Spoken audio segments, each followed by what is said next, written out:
It's very, very exciting to be involved with a company where their mission statement is they want to be the biggest and the best by paying the distributors the most money. And you know, there's a 30-year track record. They've never been late on a check. Everybody's happy with the way they've supported us. And we just have to go out and do our job and talk to people. When I hear the word Nu Skin, I just really think of love.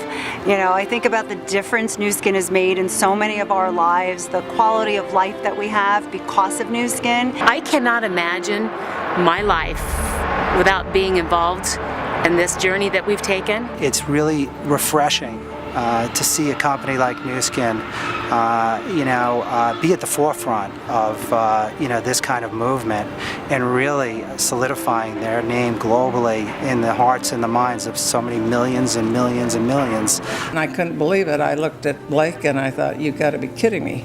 I'm going to have to raise them too, because he was the same age as my son, Blake. They were young, but they were professional. They were professional looking. They obviously we had big dreams, but I could tell that they also had big dreams, you know. I mean, they've just kind of stayed the course and always been there, and when you're in the down times or the difficult times, that's when you find out what people are really made of. So when we went to the company, we met up with Steve and Blake, and we were pretty much impressed. These guys were very sincere, very, should I say, down to earth. But I went to Blake's office and I said, Blake, I'm ready to go from part-time to full-time. What assurances do I have that you're going to be around? Because I want to do this for my children, which we have, but in the future, my grandchildren. And he said, there are no assurances, but let me tell you what my goals are, that I'm building this for my children and my grandchildren.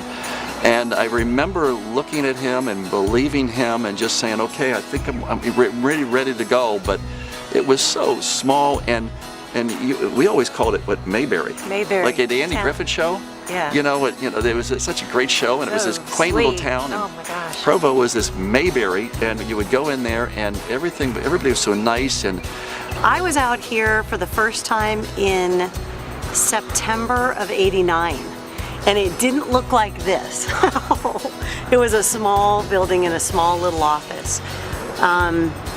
But it was as impressive back then as it is now. I came down and met with Blake and Steve in their offices on the east side of University Avenue on Center Street, the old building before this building, and I had a conversation with them, tried to find out who they were, what their commitments were. The place was kind of crazy. There were multiple people in offices, and some of the offices had 4 to 6 desks in them. go into this little building down the road, and a 2-story, and I remember Blake had a desk, and I remember there was a couch, and it was like you were walking in someone's little living room. When I first met Nu Skin in Provo, I was overwhelmed. I mean, I felt so welcome. Like they were glad to see me. Didn't know who in the world I was. After I attended an opportunity meeting, I asked if I could come and visit the company. And I have to believe that at that stage of the company, it caused people pause in the recruiting process. My first experience with Nu Skin was in December of '85. I went back to the company to meet the company.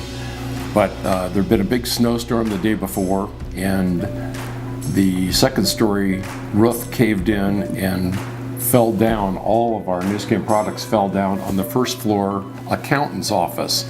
And Blake and Steve and Sandy were drying off shampoos and reboxing them. I can remember going back to the beginning, meeting Laura at a meeting, and a typical meeting was, you had a drawing board, you had either a chalkboard with chalk, or you had a magic marker and an eraser that was erasable.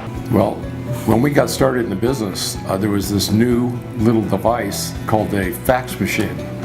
And we told people they couldn't do the business unless they got a fax machine. And the only way we communicated was all day long sending a written out fax to 100 to 150 people and their fax machines to keep them abreast of what's going on. The more I learned about the products and the more we learned about the company, when we went out to Utah and visited the corporate headquarters, we'd always go in there and, oh, love it, love it. People were great. we'd walk outside that building and we'd look at each other and say, what's in there? There is something really, really special. I think because the product works.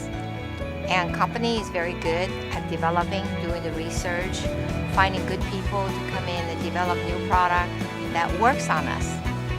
And you can see the difference demonstrated. Everything that we did with Nu Skin, the company, was based on that goal. Long-term stable business. Would it support that for the long term? Oh, Nu Skin has grown because innovation is the heart and soul of this company. But I remember one of the most vivid memories is when the new corporate office building went up, and we were so excited. Coming over the high-rise, you could actually see the American flag flying from the building, and that was kind of like, we're home. There's Nu Skin. But I remember when all of a sudden they're going to start building this new high-rise, and oh, I couldn't believe, in the warehouse that we were going to have that. Yeah. It was like a dream come true. And now with the newest building, I mean, I just wish people could really journey back to see how little we had. Nu Skin's contribution through Force for Good Foundation and initiatives like Nourish the Children have really made a major difference in so many people's lives. And more than anything, I think it teaches us in the field to also lead by example, because we watched Nu Skin do it. Oh, I think about our trip to Malawi. I think that's proof right there when you look at the change that's happened in that country because of Nu Skin and their Nourish the Children initiative, the ability to not just hand people food, but teach them how to be more productive within their society. It's very, very exciting to be part of the Nu Skin family. And you really do feel like you have a worldwide family that does a lot of good in the world with Force for Good and with Nourish the Children. You really feel very proud to be a part of the Nu Skin family. So I think doing Nu Skin, the good part is we find all the positive force, the positive thinking people all come and join and do this business. And we make more friends than we ever knew before we started Nu Skin. We just kind of followed the plan, followed along the system, and kind of stayed in the vehicle, and Nu Skin helped us become successful, not the reverse.